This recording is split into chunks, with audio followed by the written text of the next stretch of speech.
शराब में फंसी सियासत की बोतल। अवैध शराब पुलिस ने पकड़ी, लेकिन ढक्कन नेताओं ने एक दूसरे पर फेंक दिया। रायसेन जिले के ग्राम चांदौड़ा में पकड़ी गई अवैध शराब अब पुलिस फाइल से निकलकर राजनीतिक अखाड़े में उतर चुकी है।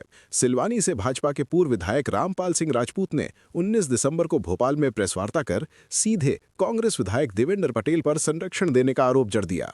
उन्होंने आरोप लगाया कि अवैध शराब फैक्ट्री कांग्रेस विधायक के संरक्षण में चल रही थी, लेकिन राजनीति में जवाब उधार नहीं रहता। रविवार को विधायक देवेंद्र पटेल ने पलटवार करते हुए कहा कि रामपाल सिंह 1990 से सुल्तानगंज में जमे हुए हैं और जिस परिवार के यहां शराब पकड़ी गई उससे उनके पुराने रिश्ते तब से ही है। उनके करीबी रिश्तेदार और सहयोगी अवैध शराब माफिया, भूर माफिया, रेत खदानों और बेगमगंज में सट्टे के धंधे में डूबे हैं। पटेल ने तंज कसते हुए यहां तक कह दिया कि चुनाव हारने के बाद रामपाल सिंह की मानसिक स्थिति ठीक नहीं है। बात यही नहीं रुकी। पटेल ने साफ चेतावनी दी कि अगर सार्वजनिक माफी नहीं मांगी गई तो ये लड़ाई मीडिया से निकलकर अदालत तक जाएगी और मानहानि का केस ठोका जाएगा। साथ ही इन्होंने खुली चुनौती दे दी, एक भी आरोप साबित हुआ तो राजनीति छोड़ दूंगा। अब सवाल ये नहीं कि बयान किसका भारी था, सवाल ये है कि जांच किसके खिलाफ जाएगी। साथ जो इसमें पार्टनर है वहाँ के कांग्रेस के जिलाध्यक्ष, वहाँ के विधायक देवेंद्र पटेल, जो पहले भी कई आपराधिक गतियों में उनका परिवार संलिग्न रहा है, वो भी इसमें शामिल है। और वहाँ जो जानकारी है, चर्चा है, क्षेत्र के लोग बता रहे हैं कि वो घटना के 1-2 दिन पहले शिकार में भी शामिल थे। शिकार का वहाँ उनने भोजन भी किया है चांदौड़ा में, और उसके बाद वो रात में गए और दूसरे दिन छापे की कार्रवाई हुई है। और क्षेत्र की जनता ने भी विधायक के रूप में आपको सुना, और 2 साल में आपने ये उपलब्धि थी कि अवैध शराब फैक्ट्री शुरू करवा दी, लोगों की जान से खिलवाड़ कर रहे हैं, इस तरह की कार्रवाई हुई है। उससे अभी ये लोग बचे हुए हैं। इनके फ़ोटो, इनके मोबाइल कनेक्शन, इनका पूरा रिकॉर्ड देखा जाए, कितने बजे कहाँ थे, चांदौड़ा में कितनी बार गए, कितने बजे गए, कितनी चर्चा हुई, कितनी राशि इस फैक्ट्री में लगाई है, अवैध फैक्ट्री में, ये जनता के सामने लाने का काम है।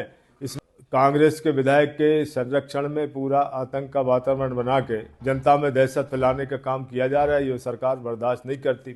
इसमें पहली बात तो ये है कि जहाँ चांदौड़ा में जो फैक्ट्री पकड़ी गई, वहाँ जो मुन्ना राजा और उनके परिवार का नाम आ रहा है, उसमें उनके जो पिताजी थे महेंद्र सिंह जी परमार, वो बीजेपी के मंडल अध्यक्ष रहे 3 बार, और सन 90 से उनने ही रामपाल सिंह को वहाँ स्थापित किया था सुल्तानगंज इलाके में, और उनका पूरे परिवार से उनका पुराना कनेक्शन है।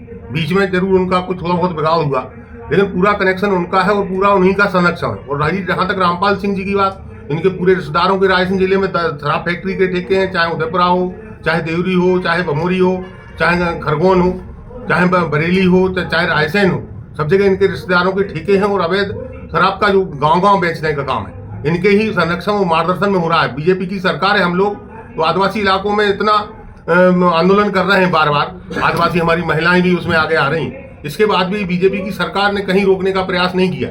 और जहां तक रही हमारे ऊपर इल्जाम लगाने की बात, तो रामपाल जी एक भी इल्जाम अगर साबित कर लेंगे तो क्या नाम से हम राजनीति से इस्तीफा दे देंगे। दूसरी बात, इनका जहां तक रामपाल जी ये भी आरोप लगा रहे कि हम लोगों ने वहां खाना खाया, ये भी पूरा निराधार आरोप है, क्योंकि ना ही तो हम उस गांव गए, ना हम लोगों का उनसे वैसा संबंध है कोई आने जाने का।